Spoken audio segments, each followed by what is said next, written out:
Scream est un film d'horreur américain réalisé par Wes Craven, écrit par Kevin Williamson et sorti en 1996. Et le scénario a été partiellement inspiré d'un vrai serial killer surnommé l'Éventreur de Gainesville.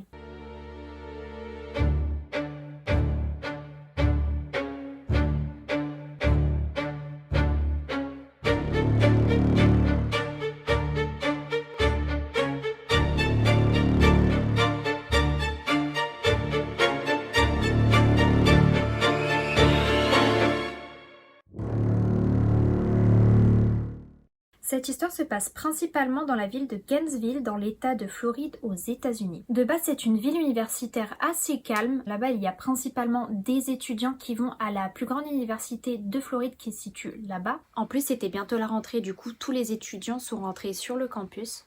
Sauf que tout ça va changer le dimanche 26 août 1990 à 15h45. Patricia Powell appelle la police car elle est devant l'appartement de sa fille, Christina P. Powell, sauf que celle-ci ne donne pas signe de vie depuis un petit temps. Christina Powell avait 18 ans quand elle a emménagé avec Sonia Larson, 17 ans. Elles ont déménagé dans le complexe de Williamsburg Apartment après s'être rencontrées dans le dortoir au cours de l'été. Christina était diplômée d'un lycée épiscopal, donc qui est en rapport avec l'église, où elle écrivait pour le magazine de l'école. Elle excellait vraiment dans les études bibliques et prévoyait de se spécialiser en théologie, bien qu'elle ait un fort intérêt pour l'architecture. Elle était d'ailleurs vraiment excitée de commencer ses nouvelles études, et malgré qu'elle soit la petite dernière, c'était la première à aller à l'université. Elle était décrite comme quelqu'un de vraiment génial, qui adorait s'amuser, faire rire les autres. Sonia était aussi une étudiante assez studieuse. Elle était responsable d'une équipe de basketball pour filles et membre d'étudiants contre la conduite en état d'ivresse. Elle aussi allait dans une église où elle chantait et jouait de la flûte. Et là-bas, on la voyait vraiment tout le temps avec des enfants, il y en avait toujours autour d'elle. Et elle aimait tellement les enfants qu'elle planifiait de faire carrière dans l'éducation pour ouvrir sa propre garderie. Et toutes les deux étaient des joueuses de softball vraiment exceptionnelles de ce que j'ai pu lire. Elles sont arrivées à Gainesville le 24 août, soit 3 jours avant la rentrée. Quand elles sont arrivées, elles ont déchargé la voiture, rangé un peu la maison, nettoyé, j'imagine, fait un peu de shopping et ont été mangées au Chili's. Et vers 23h, elles se sont arrêtées chez un dépanneur pour que Sonia puisse appeler sa mère, vu que leur téléphone n'était pas en service encore.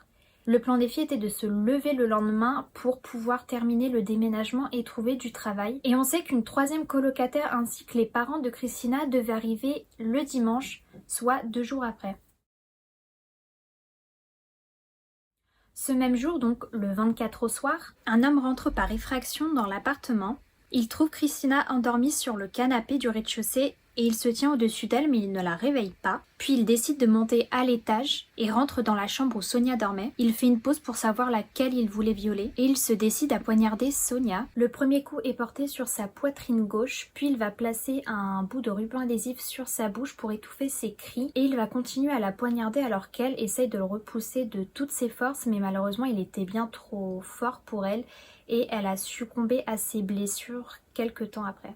Il retourne en bas où Christina était toujours endormie. Il va mettre du ruban adhésif sur sa bouche, lui scotcher les mains derrière le dos. Il va aussi lui arracher les vêtements et les sous-vêtements avec son couteau, puis il va la violer brutalement et la menacer avec son couteau aussi. Et après avoir terminé, il l'a mis face contre terre puis l'a tuée. Quand la police est arrivée, ils ont découvert d'abord le corps de Sonia. Elle était allongée sur le dos, sur son lit, les bras au-dessus de la tête, les jambes écartées dans une pose relativement suggestive et avec le t-shirt remonté au-dessus de la poitrine pour que ce soit encore plus choquant pour ceux qui la découvrent. La mare de sang indique que le tueur a déplacé le corps après l'avoir tué. On ne sait pas trop pourquoi, mais bon, peut-être que c'était pour pouvoir la poser comme il le voulait. Elle a été poignardée à 5 reprises sur et autour de son sein droit. Elle avait aussi 11 blessures au niveau des bras, ce qui montre qu'elle s'est vraiment débattue jusqu'à la fin. Et il va lui donner un coup tranchant sur le haut de sa cuisse gauche. Il découvre ensuite le corps de Christina. Elle aussi a été laissée les bras au-dessus de la tête et dans une position aussi suggestive. Mais contrairement à Sonia, le tueur l'a mutilée au niveau de la poitrine et a pris son trophée avec lui. Donc j'imagine qu'il a pris son mamelon ou une de ses parties et il l'a emmenée avec lui, ce qui est vachement morbide. Elle a été poignardée à 5 reprises dans le dos, ce qui va lui perforer l'aorte, le poumon gauche et le cœur. Il a aussi pris le temps de mettre ses cheveux comme en éventail tout autour de sa tête. Et ils ont d'ailleurs retrouvé du sperme sur sa culotte et sur du sopalin qui était à côté. Et chose étrange, c'est qu'on va retrouver une bouteille de liquide vaisselle quasi vide ainsi qu'une serviette humide. Et vu que sur son corps on a aussi retrouvé du liquide vaisselle, on pense que le tueur a essayé d'effacer toute trace de viol. D'ailleurs, les blessures ont des caractéristiques qui font penser à un couteau militaire du type kabar. Donc c'est principalement ceux de la marine qui l'utilisent, il me semble. En inspectant un peu plus l'appartement, la police va trouver des traces d'effraction sur la serrure d'une des portes. La sœur de Christina Powell va parler à la police du petit ami de cette dernière qui s'appelle Adrian White et ils le placeront directement sur la liste des suspects. Parce que c'est vrai qu'en général, quand il y a des meurtres assez sauvages comme ça, c'est que la personne connaissait sa victime. Et ils vont aussi découvrir des lettres de l'ancien petit ami de Sonia qui disait qu'il se sentait vraiment blessé qu'elle le largue, ce qui est un bon motif pour tuer. Et à ce moment-là, on pense que peut-être l'un des deux a voulu tuer sa partenaire respective, sauf qu'il y avait la colocataire. Du coup, est-ce qu'ils l'ont tué parce que c'était un témoin ? Les voisins ont rapporté plus tard avoir entendu quelqu'un se doucher vers 6h du matin et vers 10h du matin, ils ont entendu quelqu'un jouer la musique de George Michael, Faith, qui était assez forte, ce qui laisse suggérer que le tueur a pris tout son temps pour partir. Carrément, il a pris une douche et c'est surtout qu'il a mis la musique super fort. Donc c'est vraiment que le mec il s'est dit on va pas me choper. Et au début, on va penser que c'est soit un cambriolage, soit une histoire de cœur qui a mal tourné, sauf que les caractéristiques du meurtre font plus penser à un serial killer étant donné qu'il y a eu du bandage et que les victimes ont des blessures post-mortem. Donc il fallait vraiment que la police fasse au plus vite pour le retrouver avant qu'il y ait une autre victime. Alors que la police sillonne le quartier à la recherche d'indices et questionne le voisinage, les témoins oculaires sont vraiment peu nombreux, ce qui facilite pas du tout l'enquête, vous imaginez. D'autant plus que la nouvelle des meurtres s'est vraiment répandue comme une traînée de poudre, donc il fallait faire vraiment vite et ils ont fait appel au FBI. Quelques heures plus tard, c'est la disparition de Krista Lee Hoyt, 18 ans, qui commence sérieusement à inquiéter. Surtout qu'elle habite à même pas 3 km de chez Christina et Sonia, ce qui est quand même assez inquiétant. Et Krista était une étudiante en chimie, c'était vraiment le genre de personne que tout le monde aimait. C'était une fonceuse et une perfectionniste. Même si elle voulait devenir plus adulte en habitant seule et en faisant tout par elle-même, elle avait encore un pied dans l'enfance. Elle avait ramené plein de choses de chez elle, notamment une collection de peluches et dormait avec tous les soirs. Moi personnellement j'ai fait ça jusqu'à mes 23 ans, donc je peux totalement comprendre. Je sais pas pourquoi tu te sens un peu protégée. Elle prévoyait d'être transférée à l'université de Floride dans le but de rejoindre le FBI pour travailler dans la médecine légale et jusqu'à mi-août elle avait partagé un appartement en duplex avec une colocataire, sauf qu'elle a déménagé à l'amiable une semaine avant. Elle travaillait au bureau du shérif du comté d'Alachua et devait arriver avant minuit pour faire son shift, sauf qu'à minuit elle était toujours pas là et ça a rapidement inquiété parce que Krista c'était vraiment une personne très sérieuse, elle était carrée, elle arrivait toujours avant il me semble. Et il y a même une fois où elle s'était fait opérer des dents de sagesse, elle était un peu patraque mais elle est quand même venue au travail et c'est pour ça qu'on s'est rapidement inquiété parce que c'était pas normal, surtout qu'elle n'a pas donné de nouvelles.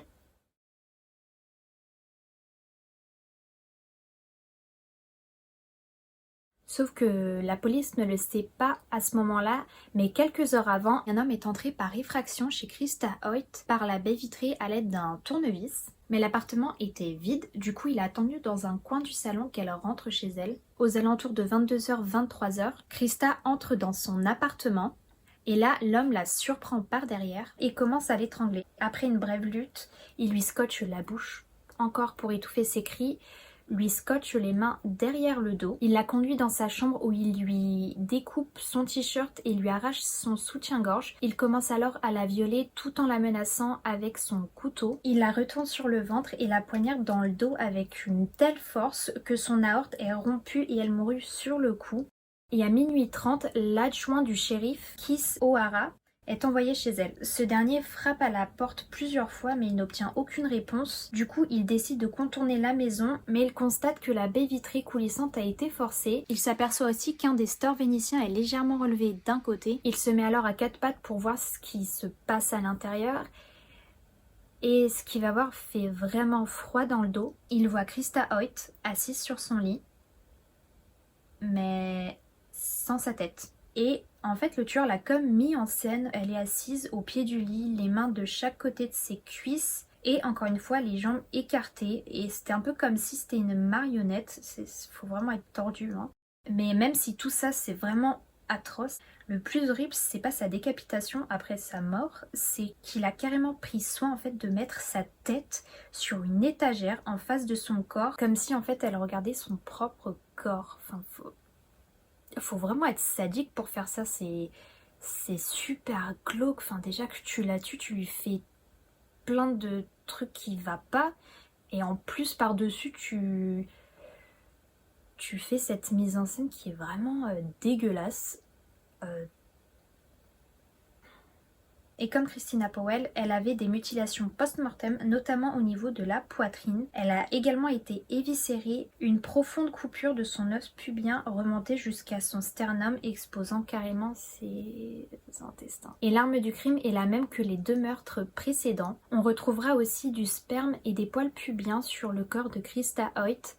Et avec les tests ADN, on a pu constater que le tueur était le même que pour les deux premiers meurtres. Et à ce stade de l'enquête, le FBI cherche le moindre indice, à savoir si elles se connaissaient, si elles avaient des amis en commun ou si elles allaient dans les mêmes endroits pour savoir où elles avaient été repérées, mais rien ne les reliait. Les rumeurs vont vraiment de bon train. Certains pensent que c'est un livreur de pizza, que c'est un médecin, voire même un policier. Les profilers ont essayé de dresser son portrait et il serait blanc, de sexe masculin, entre 25 et 35 ans, célibataire, d'intelligence moyenne à supérieure, organisé, calculateur avec beaucoup de sang-froid car il avait apporté avec lui son scotch et l'a remporté avec lui. Il n'a pas oublié aussi de nettoyer les corps, il a pris énormément de précautions utilisant même des gants à chaque fois, ce qui peut faire penser qu'il avait un lien avec la police vu comment il s'y connaissait, avec une expérience militaire peut-être par rapport à son couteau et le fait qu'il ait énormément de sang-froid. Misogyne, puisque ses victimes étaient toutes des femmes et un passé criminel. Le 28 août 1990, dans la matinée, un jeune homme décide d'appeler le gardien de la résidence Catherwood parce qu'il n'a plus de nouvelles de son ami Manuel Di Manny Taboada, 23 ans, et de sa colocataire Tracy Inez Paulis, également âgée de 23 ans. Manny était au lycée et avait obtenu son diplôme avec Tracy. Il avait été président du club de théâtre de son lycée et ancien joueur de football. Il avait malheureusement perdu son père au lycée, ce qui fait qu'il a dû grandir peut-être plus vite que les autres. Et Manny rêvait d'être architecte. Il était d'ailleurs barman le soir et il arrivait facilement à se faire des amis. Il aimait vraiment sortir, faire la fête et il était toujours celui qui motivait les autres. Et il disait souvent que la femme de sa vie était son chat Sacha. Why not? Tracy, quant à elle, était une ancienne reine de beauté et en même temps, on comprend pourquoi. Tracy était vraiment avenante, gentille, généreuse. Et il y a une fois où elle voulait s'acheter une bague, sauf que, vu qu'elle était très généreuse, elle n'avait pas assez de moyens pour se l'offrir. Du coup, à la fin de l'année, ses camarades lui ont acheté la fameuse bague. Donc c'est pour dire à quel point elle était généreuse et les gens le savaient, ils le voyaient. Elle était joueuse de football et de softball dans sa ville natale qui était Miami et elle prévoyait d'avoir son bachelor en sciences politiques pour aller à la faculté de droit. Et en plus elle venait à peine d'être élue présidente de la fraternité de droit Phi Alpha Delta. Et elle devait commencer son mandat à la rentrée. Et Tracy était l'une des femmes qui, bien que très effrayée par la nouvelle des meurtres, se sentait vraiment en sécurité avec son amie et colocataire Manny, mais malheureusement, ça n'était pas suffisant pour la protéger.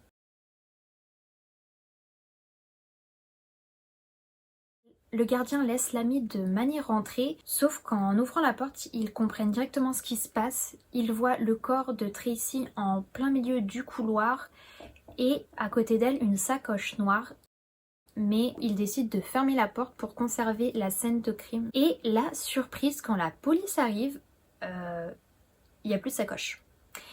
ce qui laisse suggérer que le tueur était en fait là quand ils sont arrivés, enfin quand du moins l'ami de Manny est arrivé, mais qu'il a eu le temps de partir. La police décide donc de boucler la zone afin de le retrouver le plus vite possible.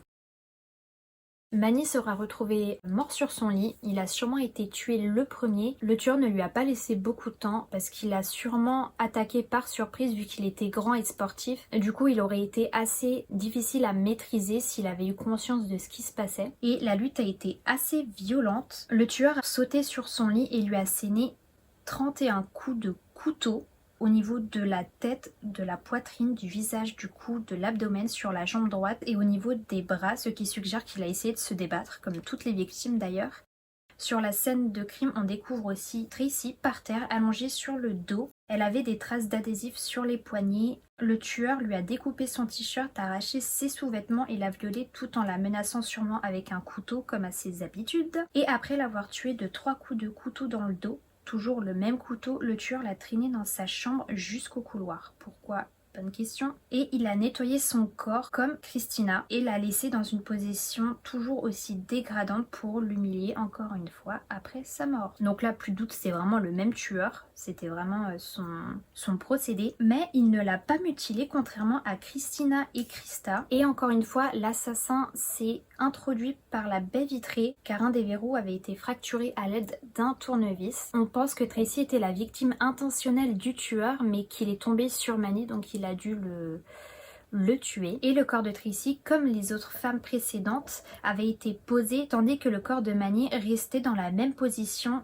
que lorsqu'il a été tué. Preuve que la marque du tueur était exclusivement réservée aux femmes. Des empreintes sur la jambe de Tracy ainsi que sur des essuie-tout montrent qu'il portait des gants pendant le meurtre, sauf qu'il n'a pas pensé à tout et tant mieux puisqu'il a laissé du sperme et du sang et des poils pubiens sur chaque scène de crime. Du coup on sait que le suspect est du groupe sanguin B et le tueur avait une manière assez étrange de déshabiller ses victimes étant donné qu'il leur scotchait les mains derrière le dos. Il découpait leur t-shirt en partant du bas jusqu'au cou et au niveau des épaules leur enlevait, ce qui montre qu'il avait quand même pas mal de sang-froid, sauf qu'il leur arrachait violemment le soutien-gorge. Donc est-ce que c'était un procédé intentionnel ou en fait c'est parce qu'au début il avait énormément de sang-froid et quand il a vu leur poitrine à chaque fois je sais pas il devenait un peu fou. Et le fait qu'il tue un homme laisse penser qu'il prend de plus en plus confiance en lui, ce qui ne rassure absolument pas les habitants de la ville qui vivent vraiment dans la peur depuis.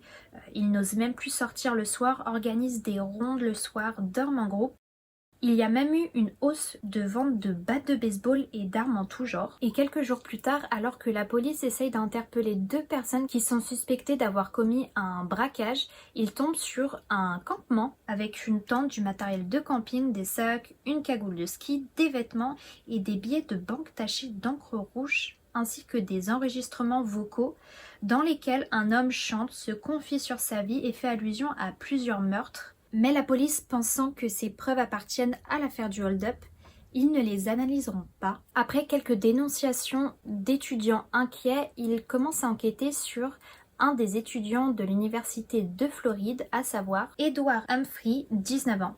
Il boitait et avait des égratignures sur tout le visage suite à un accident de voiture. Il était décrit comme solitaire avec vraiment peu d'amis. Il était aussi connu pour porter un grand couteau de chasse sur lui et traîner souvent dans les bois. Ce qui est un peu étrange, surtout qu'on sait que les victimes ont été tuées avec un couteau. Et en plus de ça, il habitait dans la même résidence que Manny et Tracy. Et apparemment, il avait un crush sur Tracy. À ce qui paraît, dès qu'elle demandait quelque chose, c'était le premier à l'aider. Dès qu'elle allait à la piscine, il était toujours là. Il a fait aussi 6 séjours en hôpital psychiatrique au cours des dernières années. Sauf qu'entre-temps, Edward Humphrey a été arrêté pour avoir battu sa grand-mère de 79 ans. Sa grand-mère a dit à la police qu'il l'avait frappée jusqu'au sang et lui avait dit qu'elle allait mourir. Et à ce jour, on ne connaît pas vraiment les circonstances du pourquoi, du comment, mais il a été emmené dans un centre de détention du comté et après avoir reçu des soins médicaux, sa grand-mère s'est rétractée en disant que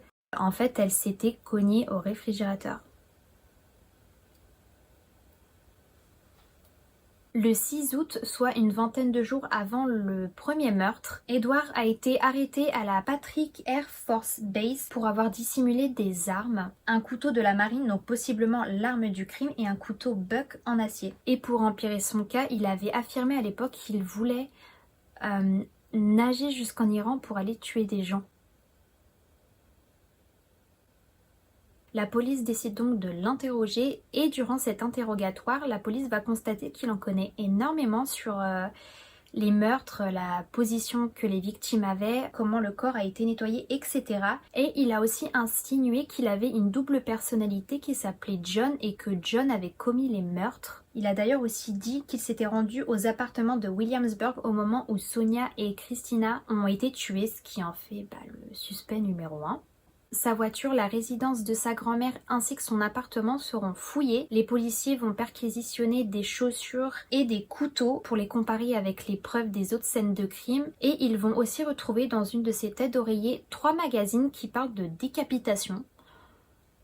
Donc encore une fois, il est encore plus suspect. Et d'après la police, il avait comme 2 facettes. Dans son appartement, on pouvait voir un côté vraiment clean, carré. Et de l'autre, on pouvait voir du bordel, tout était cassé, etc. Donc c'est comme s'il avait 2 personnalités, comme si 2 personnes habitaient chez lui. Mais après analyse, on a vu que son groupe sanguin n'était pas B et qu'il n'y avait aucune preuve contre lui. On n'a pas retrouvé de trophées ni d'outils qui correspondaient aux scènes de crime. Il sera finalement libéré mais sera condamné à 22 mois de prison pour avoir tabassé sa mamie. Parce que quand même, faut pas pousser le nez dans les orties, faut bien qu'il soit condamné. Et dans les jours qui suivent, plus de 1000 personnes ont assisté au service commémoratif organisé pour les 5 victimes. Sur le mur de la 34e rue, les étudiants ont peint un mémorial avec les noms des 5 victimes. Et plus de 75 000 personnes, donc un record de fréquentation, ont rempli le Florida Field pour encourager les Gators lors de leur match d'ouverture de la saison où 1 minute de silence en l'honneur des victimes sera observée. De nouveau à la recherche d'un suspect, la police décide de faire appel au programme du FBI, le VCAP, le Violent Criminal Apprehension Program, qui consiste à comparer des éléments de crime sur une large base de données pour voir s'il y avait d'autres crimes similaires à ceux de Gainesville. Et il y a eu un match avec l'affaire du triple meurtre de Shreveport en Louisiane. Le 4 novembre 1989, une affaire de triple meurtre a entraîné la mort de Tom Grissom, sa fille Julie, et de Sean, son petit-fils. William Grissom, dit Tom, avait 55 ans et était divorcé. Il était superviseur pour AT&T, c'est un fournisseur de services téléphoniques, et il vivait sur Best Lane dans le quartier Southern Hills de Shreveport. Il était décrit comme poli, amical et respectable. Il luttait contre le cancer de la gorge depuis quelques années mais commençait à aller mieux depuis et il approchait également de la retraite. Sa fille Julie Ann, 24 ans, était une étudiante en marketing et elle travaillait aussi à temps partiel chez Dillard's à South Park Mall, donc un magasin comme Galerie Lafayette, et elle était sur le point d'obtenir son diplôme. Sean, quant à lui, avait 8 ans et était au CE1. Il rendait visite à son grand-père William et à sa tante Julie ce week-end pour fêter son anniversaire et devait rentrer chez lui le lundi 6 novembre 1989, mais malheureusement il n'est jamais rentré. Vers 8h30 ce matin-là, la mère de Sean appelle chez son beau-père à plusieurs reprises puisqu'elle n'a pas de nouvelles, sauf que ça ne répond pas. Elle appelle alors l'école pour leur demander si son fils a été à l'école, sauf qu'on lui répond que non. Elle a commencé à s'inquiéter, ce qui est normal, et elle a appelé la police. La police a ensuite contacté les voisins pour leur demander de regarder si la maison était verrouillée ou non. Et vers 8h45, 3 voisins se sont rendus chez eux pour voir qu'est-ce qui se passait. Et chose étrange, c'est que les lumières étaient allumées dans les 3 chambres et les journaux du dimanche ainsi que le lundi étaient au bout de l'allée, ce qui est très bizarre et très suspect. Ils ouvrent alors la porte du garage et là ils font une macabre découverte. Le corps de William est affalé contre la porte, bloquant même l'entrée à la buanderie. Il avait plusieurs coups de couteau dans le dos et dans la poitrine. Et il me semble que quand il a été tué, il était en train de préparer des steaks pour faire griller dans le grill. Sean a été retrouvé face contre terre, il a reçu un coup de couteau dans le dos qui a traversé sa poitrine et quant à lui il a été agressé en regardant la télévision. Et le corps de Julie a été retrouvé nu, elle a été poignardée au moins 3 fois dans le dos mais a été retrouvée et laissée allongée sur le dos. Elle avait les bras autour de la tête et le tueur a carrément pris soin de répandre ses cheveux autour de son visage, un peu comme il l'avait fait avec Sonia. Il l'a déshabillée, a mis ses vêtements dans le lave-linge pour enlever toute trace de lui. Et il a aussi nettoyé le corps de Julie avec du vinaigre ou du savon. Je sais pas, il y a plusieurs versions. Donc l'un des deux, donc dans tous les cas, il a essayé de nettoyer ses traces. Les détectives pensent que le trio a été tué vers 18h20 juste avant de dîner. Soit 2 jours avant qu'on les découvre. Et toutes les preuves montrent que le crime était dirigé vers Julie et c'était un meurtre irrésolu jusqu'à ce jour. Quand un des agents spéciaux va remarquer sur une des photos du corps de Julie des morsures au niveau de sa poitrine et ils avaient réussi à prélever de la salive et du coup il va faire des analyses avec les preuves qu'ils avaient sur tous les meurtres de Gainesville et ceux de Shreveport et ils vont voir que ça match. Fort heureusement, la police reçoit l'appel d'une femme qui vient de Louisiane, Cindy Dobbins, qui leur parle d'un homme qui vivait près de chez elle pendant les meurtres des Grissom. Son nom était Danny Rolling, un homme de 37 ans qui habitait lui aussi à Shreveport, là où il y avait les Grissom. Et si elle les a appelés, c'est que les victimes de Gainesville lui rappelaient fortement une de ses amies, au Mater Alco. Elle était mariée à ce fameux Danny Rolling.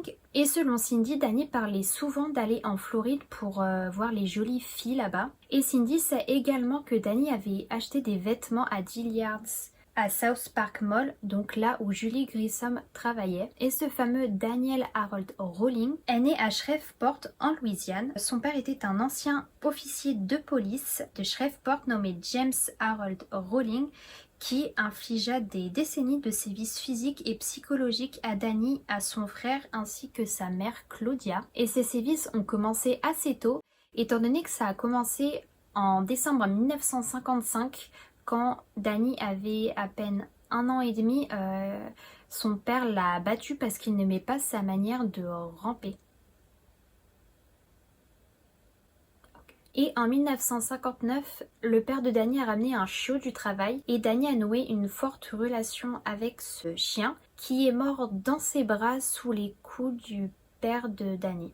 Et ça a dû être une expérience vraiment traumatisante parce que moi qui ai des chiens, je vois ça, je m'effondre quoi. Et c'est le genre de choses qui te marquent à vie, je pense. En 1963, les conseillers d'orientation de l'école qu'il fréquentait l'ont décrit comme quelqu'un qui souffrait d'un complexe d'infériorité avec des tendances agressives et un mauvais contrôle des impulsions. En 1963, Danny surprit ses parents en train d'avoir une dispute. Sa mère s'est alors ouvert les poignets avec une lame de rasoir et elle était vraiment tout ensanglantée. Et de peur que son père la batte de nouveau, Danny s'est interposé entre les deux, mais au final c'est lui qui s'est tout pris parce que James n'était pas content qu'il s'interpose. Sa mère ira à l'hôpital pour se faire soigner. C'est également à cette période-là qu'il va commencer à fantasmer sur la violence sadique et il va avoir des fantasmes de plus en plus violents. Il deviendra même alcoolique. À 17 ans, il va rejoindre l'armée de l'air parce qu'il a été inscrit par son père et sa première année va bien se dérouler. Il a même obtenu son diplôme et il semblait vraiment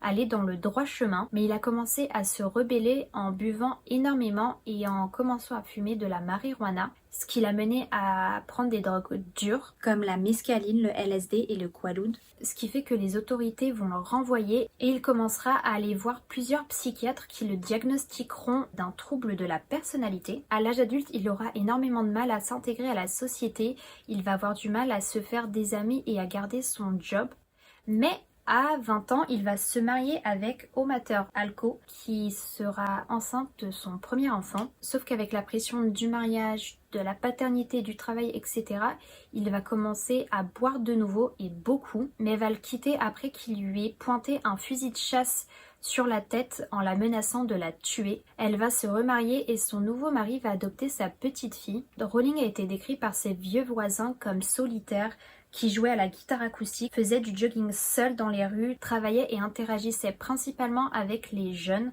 Et certains enfants du quartier l'auraient appelé Rambo parce qu'il avait un treillis et un bandana. Donc, deux salles, deux ambiances. Hein. Il a eu plusieurs démêlés avec la justice pour voyeurisme et cambriolage, ce qui fait qu'il va purger 3 ans d'une peine de 4 ans et a obtenu une libération conditionnelle en juillet 1988 et va retourner chez ses parents qui vivaient à 10 minutes de chez les Grissom. En mai 1990, Danny va tirer sur son père. La dispute aurait commencé parce que le père de Danny lui aurait demandé de fermer la vitre vu qu'il pleuvait. En rentrant au domicile familial, son père, toujours énervé et qui gardait plusieurs armes dans la maison, a tiré 3 fois sur son fils mais l'a raté, donc je sais pas si c'était intentionnel ou non. Danny, alors craintif et enragé, va prendre 2 de ses armes qu'il avait je ne sais où et il va lui tirer dans la tête et dans l'estomac avant de prendre la fuite. Donc bon, on peut voir que son père avait quand même la gâchette facile. Hein. Le vendredi 7 septembre 1990, Danny a été arrêté à Ocala, pas loin de Gainesville, pour cambriolage. Lors de son arrestation, il semblait assez calme, il parlait aux policiers, il s'est carrément excusé des ennuis qu'il leur avait causés et il a tout simplement dit qu'il avait tiré sur son père. Normal. Entre-temps, les enquêteurs vont regarder dans les dossiers de cambriolage commis aux alentours de Gainesville pour voir s'il y avait peut-être une piste. Et ils vont tomber sur un homme qui a commis un braquage dans la banque First Union qui n'était pas loin de l'appartement de Krista Hoyt. Sauf que pour ce cambriolage, personne n'avait été arrêté. Et ils ont encore plus cherché et ils ont trouvé une connexion avec un autre cambriolage qui avait été commis quelques jours après. Sauf que cette fois-ci, le cambrioleur a été arrêté puisqu'il s'agissait de Danny Rowling. Et vu qu'ils avaient fait le lien entre Danny Rowling et le campement, ils se sont dit qu'il fallait peut-être analyser les preuves. Et ils retrouveront des fibres de scotch sur la cagoule de ski, donc celle utilisée pendant les crimes. Du sang de Manny a été retrouvé sur le pantalon de Rowling sur son campement. Un des poils pubiens de Krista Hoyt est aussi retrouvé à l'intérieur de son sac de couchage, ainsi que des cassettes où on l'entend chanter. Je crois qu'il a carrément fait un album, je déconne pas, je crois qu'il y a au moins 14 chansons, mais je vais pas vous les mettre parce que... non. Et on l'entend aussi parler de tout et de rien. J'ai entendu dire qu'on l'entendait parler de meurtre, mais j'ai pas réussi à trouver les cassettes, donc je vais vous laisser avec ce que j'ai trouvé.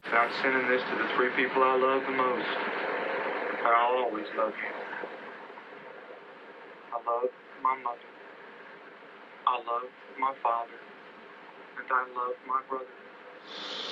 Now I got the sky for a blanket, the earth for a bed, and some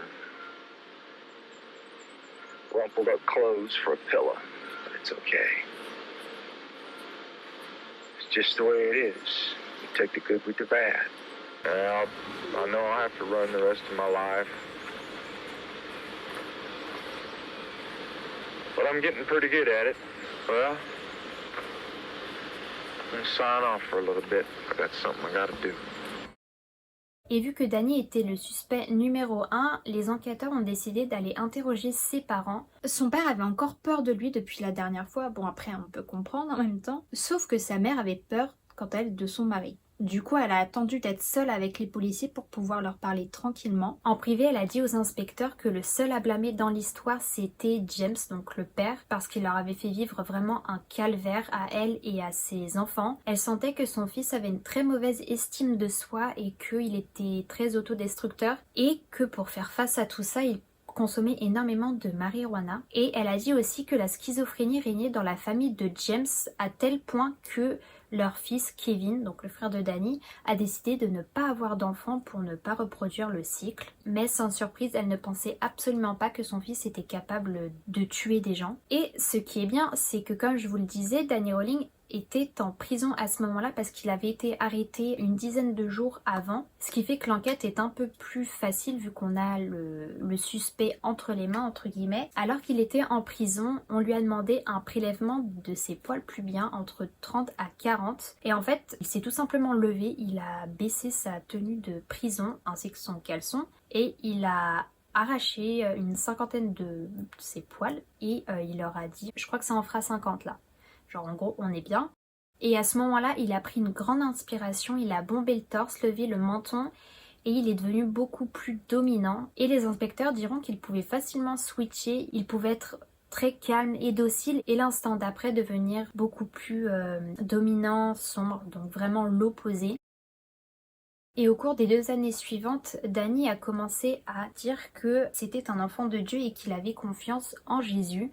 Ça vient un peu tard quand même, hein. Et il a également commencé à parler à son codétenu nommé Bobby Lewis. C'était un criminel qui a été condamné pour le meurtre d'un trafiquant de drogue à Jacksonville et il a été condamné à mort avec son complice. D'ailleurs, Lewis avait une amitié carcérale avec Ted Bundy avant qu'il ne soit exécuté. Et c'est à Bobby Lewis que Danny a commencé à avouer les meurtres qu'il avait commis à Gainesville. Et Bobby a affirmé que Danny lui avait demandé de jouer le médiateur entre lui et les autorités. Et lors des confessions, Lewis est utilisé comme son porte-parole, entre guillemets, et il utilise des notes écrites qu'il avait transcrites de celles de Rowling, et les enquêteurs découvrent alors que Rowling avait passé près de 2 semaines à Gainesville avant les meurtres en se déplaçant sur un vélo volé, ce qui lui permettait un peu de se fondre dans la masse étant donné que c'était une ville étudiante, il y avait beaucoup de gens à vélo. Et avant de passer à l'acte, il a été arrêté par un policier parce qu'il avait le phare de son vélo qui était éteint. Et cette nuit-là, il cherchait tout simplement sa victime.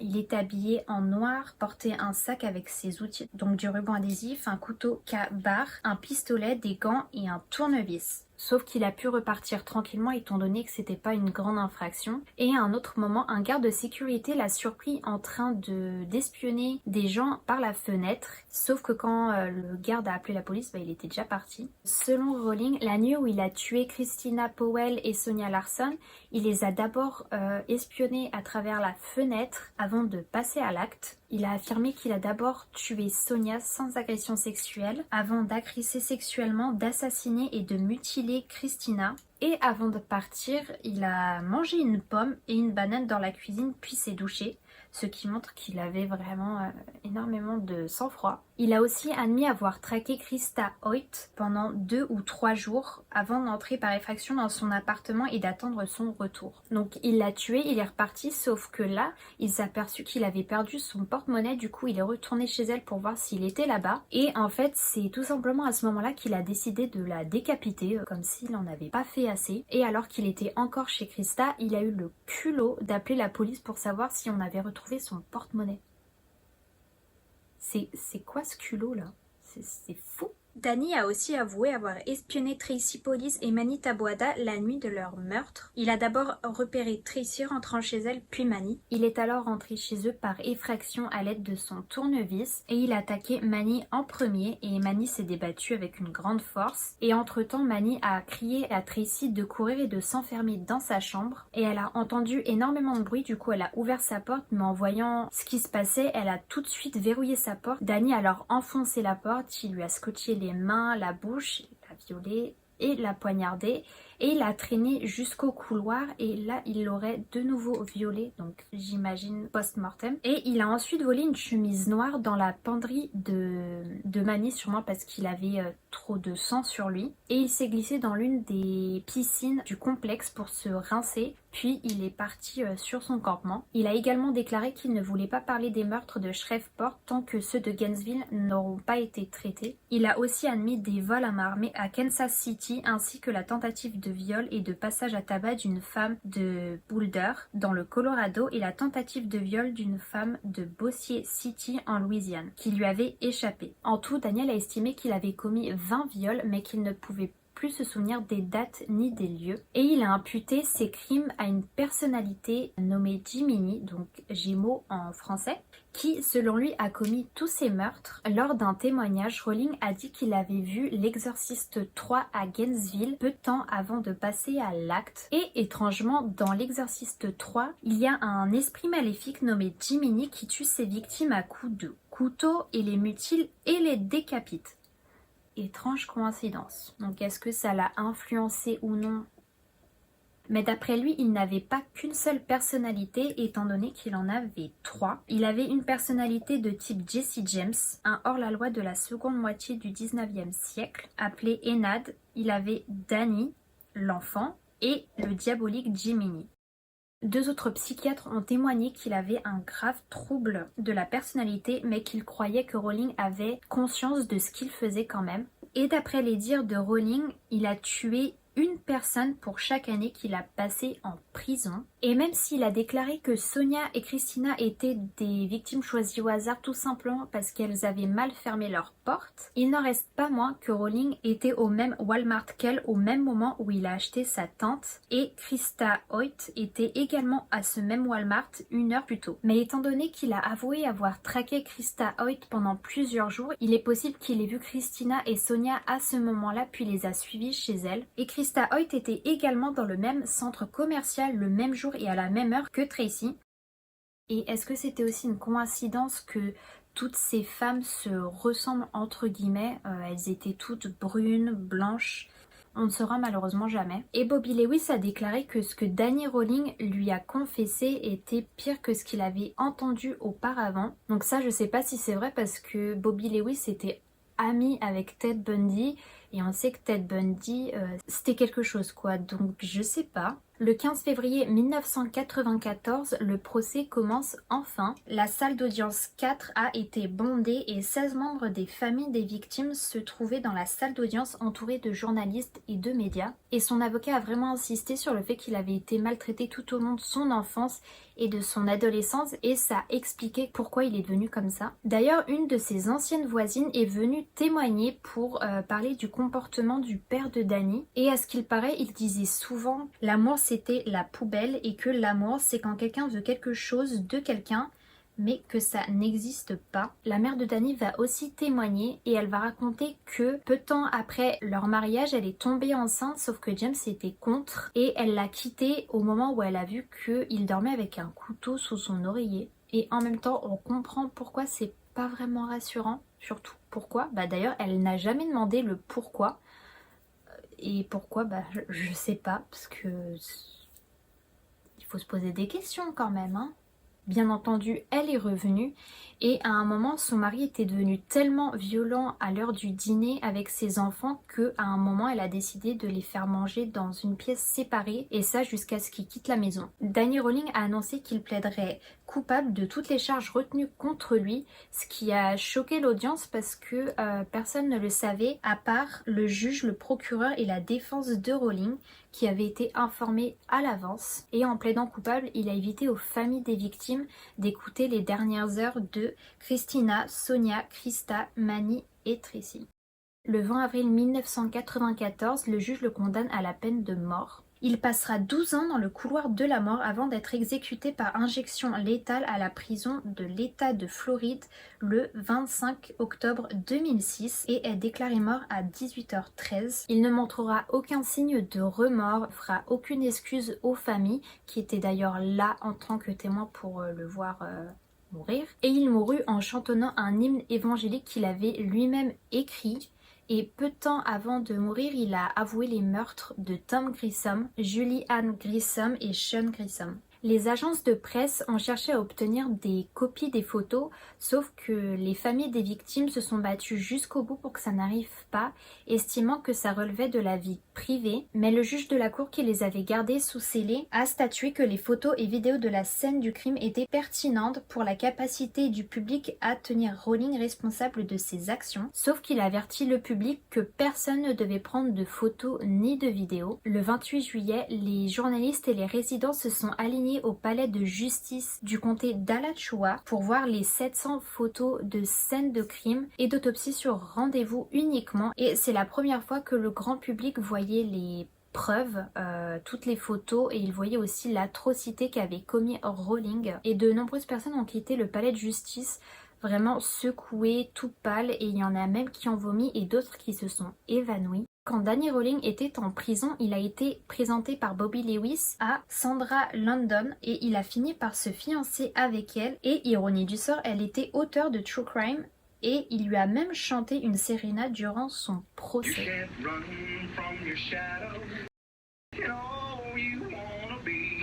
Et il est aussi le suspect numéro 1 d'une affaire qui s'est passée quelque temps avant les meurtres de Gainesville, car avant de se rendre là-bas, il vivait à Sarasota, en Floride, à quelques heures au sud-ouest de Gainesville. Rowling a écrit sur l'agression d'une femme qui s'est passée à cet endroit et peu de temps avant les meurtres de Gainesville Donc on a vite fait le rapprochement. Alors que Janet Frankie était chez elle le 5 août 1990, Rowling, qui portait alors une cagoule de ski et des gants en cuir noir, s'est glissé à travers la fenêtre de sa chambre. Il l'aurait attaqué avec un couteau de chasse et lui aurait menotté les mains derrière son dos, sauf que les menottes ne se fermaient pas. Du coup, il l'a fait avec du scotch. D'abord, il lui a arraché ses vêtements, puis l'a violée et il l'a forcée à prendre une douche. Mais elle s'est d'abord nettoyée avec une serviette pour essayer de prendre un maximum de l'ADN de l'agresseur, puis a jeté les preuves derrière les toilettes et il l'a de nouveau violée. Et il lui a même dit qu'il allait la violer pendant plusieurs heures et qu'il allait la tuer par la suite. Et Frankie a dit qu'elle avait essayé de rester le plus calme possible. Et Janet, qui avait regardé beaucoup d'émissions de crime, a essayé de se souvenir de tout ce qu'elle avait appris et elle a essayé encore une fois de rester le plus calme possible et d'envoyer Danny Rowling le plus loin d'elle. Elle lui a alors offert une bière fraîche du frigo pour pouvoir récupérer des empreintes et il a accepté. Malheureusement, il n'en a pas laissé sur le verre et elle avait vraiment l'impression que quelque chose clochait chez lui. Il était comme là mais pas là. Elle dira, il est passé de l'un des fils de pute les plus méchants, les plus effrayants et les plus violents que vous puissiez imaginer à un être vraiment calme et détendu. Et il a placé un couteau sur les genoux de Janet, mais elle lui a dit de le retirer. Et à ce moment-là, il lui a demandé s'il pouvait retirer son masque, chose qu'elle a refusée parce qu'elle avait peur en fait qu'en voyant son visage, que ce soit une raison pour lui de la tuer. Puis il a commencé à lui raconter des histoires sur son enfance, que son père était violent, etc. Et elle, en fait, elle a dit la même chose que lui. Elle lui a dit que ses parents l'avaient battue, etc. Alors que c'était totalement faux. Mais elle a vraiment essayé de sympathiser avec lui, ce qui l'a vraiment mis en confiance. Et ils ont parlé pendant plusieurs heures, sauf qu'à un moment, Jeannette, elle était fatiguée, elle voulait juste qu'il parte. Et à 1h30, elle lui a tout simplement dit qu'il était temps de partir. Et la dernière chose qu'il lui aurait dit est « Me donnerais-tu 10 minutes avant d'appeler les flics ?» Et c'est grâce à la couverture médiatique des meurtres de Gainesville que 5 ans plus tard, elle va reconnaître la voix de Rowling comme celle de son agresseur. Elle a déclaré « Je l'ai su immédiatement, juste en écoutant sa voix et en observant son langage corporel. C'est le gars qui m'a violée. » Danny dira plus tard qu'il avait comme senti une connexion avec elle, mais que c'est pas pour ça qu'il avait tué, c'est juste que de base, il n'avait pas prévu de tuer quelqu'un ce jour-là. Et Janet a dit qu'il lui aurait même dit que si les circonstances avaient été différentes, il aurait adoré sortir avec elle. Non, je pense pas qu'elle voulait, hein. Janet a passé plusieurs mois à dormir sous la table avec un couteau de peur qu'il revienne et elle ira à plusieurs thérapies où là on lui demandera d'écrire une lettre à Danny qu'elle va brûler par la suite et elle a même enregistré une cassette où elle a évacué toute sa colère envers Danny. Elle lui a envoyé mais il a toujours refusé de l'écouter et il a écrit un livre avec Sandra London, donc sa fiancée, où il parle de son enfance assez compliquée avec son père, de son adolescence, l'armée, de ses vols, etc. Et il a énormément parlé de son double maléfique, Jiminy. Dedans il a démenti plusieurs rumeurs. Il a démenti le fait qu'il avait plaidé coupable parce qu'il se sentait piégé, mais juste parce qu'il voulait se donner bonne conscience. Et effectivement, on a vu que depuis le début, il a vraiment une bonne conscience. Il a dit que Bobby Lewis avait dit énormément de mensonges à son sujet, qu'il n'avait jamais voulu faire ça pour la gloire, qu'il ne voulait pas ressembler à Ted Bundy, qu'il n'a jamais eu de rapport gay, qu'il n'a jamais eu de rapport non plus avec des enfants et plein d'autres choses. Beaucoup ont dit qu'il avait utilisé plusieurs miroirs pour donner un côté encore plus effrayant sur la scène de crime de Krista Hoyt, mais selon lui, le seul miroir qu'il a vu c'était celui de la commode de Krista qui était en face de son lit, mais il n'en a jamais rajouté d'autres. D'après lui, il ne pratique pas le satanisme comme on peut le dire, et il n'a jamais pratiqué de sodomie sur ses victimes, contrairement à ce que les médecins légistes disent. Enfin, il a dit qu'il ne s'en souvenait pas vraiment, mais que c'était pas une pratique qu'il aimait, donc il pense que les médecins mentent. Pourquoi? Il n'y a aucune raison, mais bon. Et ironiquement, à la fin de son livre, il va donner des petits tips pour qu'on ne se fasse pas agresser. Parce que Danny Rowling, il pense aux gens. Danny Rowling ne veut pas que les gens se fassent agresser. Non. Mais je me fous un peu de sa gueule, mais mine de rien, il a des bons tips. Enfin, pas tous, mais... il dit de garer sa voiture à la lumière, acheter un revolver et une arme à poing et le placer dans son sac à main où il est facile d'accès, placer un tas de bouteilles en verre vide devant les fenêtres pour prévenir du bruit, j'imagine, et c'est pas bête du tout franchement, mettre des rideaux. Donc ça, j'ai l'impression que c'est plus pour les Américains parce que en général en France on met des rideaux, mais eux pas trop là-bas, je sais pas pourquoi. Mettre une deadbolt sur la porte, donc je crois que c'est une serrure plus sécurisée. Et si quelqu'un vous dérange, ne laissez jamais votre agresseur prendre le contrôle, se battre pour sa vie, crier aussi fort que possible, donnez-lui un coup de pied dans les castagnettes et appuyer sur ses yeux, etc. Et sa dernière phrase m'a fait rire, mais bon, c'est pas drôle en soi, mais venant de la personne qui a écrit ça, c'est vachement ironique parce qu'il a dit « Prenez le conseil de celui qui s'y connaît, c'est payant d'être paranoïaque. » Effectivement, tu t'y connais bien. Et en 2000, soit une décennie après la tuerie, 5 palmiers ont été plantés à la mémoire des étudiants sur la médiane de la 34e rue, près du mur commémoratif, et des plaques officielles avec le nom de Sonia Larson, Christina Powell, Krista Hoyt, Manita Boada et Tracy Police sont créées. Gainesville continue d'honorer la mémoire de leurs étudiants décédés même 30 ans après.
Et c'est tout pour cette vidéo extrêmement longue. N'hésitez pas à me dire ce que vous en avez pensé, si vous préférez les vidéos plus courtes ou plus longues. Moi je sais que personnellement je préfère les plus longues pour vraiment pouvoir donner le plus de détails possible. Mais j'espère quand même que vous avez aimé. N'hésitez pas à liker la vidéo, à vous abonner et on se retrouve pour une prochaine vidéo.